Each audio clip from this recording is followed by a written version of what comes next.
In the dry lands of Canaan, near the great trees of Mamre, lived Abraham and his wife Sarah. They were old, very old. Their hair had turned silver, and the strength of youth had long faded from their bodies.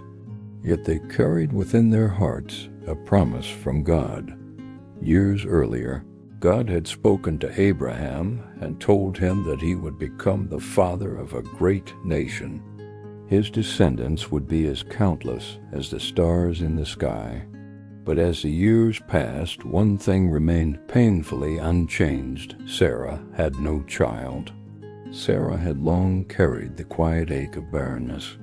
In her culture, children were a blessing and a legacy.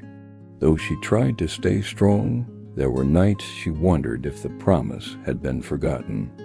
Time seemed to mock hope. How could a woman nearly 90 years old bear a child? One hot afternoon, Abraham sat at the entrance of his tent when he saw 3 men standing nearby. Sensing something holy and unusual about them, he hurried to greet them.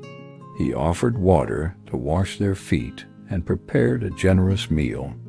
Sarah worked quickly inside the tent, kneading flour and baking bread, listening carefully to the voices outside. As the visitors ate, one of them asked, "Where is your wife, Sarah?" "She is in the tent," Abraham replied. Then came words that seemed impossible. "I will surely return to you about this time next year, and Sarah your wife shall have a son." Inside the tent, Sarah froze. A son? At her age? She had long since stopped dreaming of cradling a baby. The thought seemed beyond reason, and so quietly to herself she laughed. It wasn't a joyful laugh. It was a laugh shaped by years of disappointment and human understanding. She thought, "After I am worn out and my Lord is old, shall I have this pleasure?" But the visitor who spoke with divine authority turned to Abraham and said, "Why did Sarah laugh?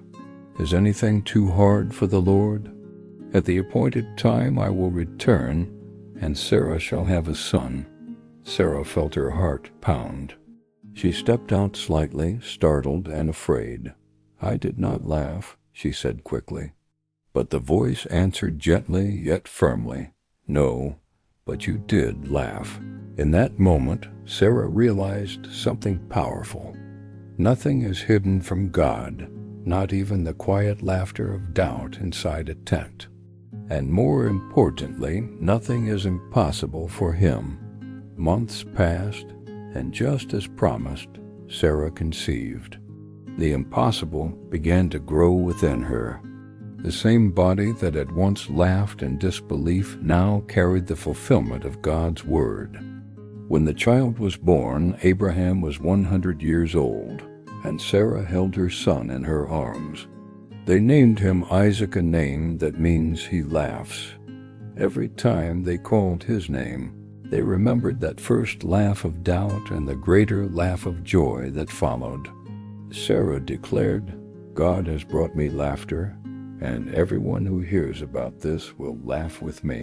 Her story became a reminder for generations. Human limitations do not limit God. What seems delayed is not denied. What seems impossible is simply an opportunity for God's power to be revealed. And so, from a laugh of disbelief came a laugh of joy, because when God makes a promise, He keeps it.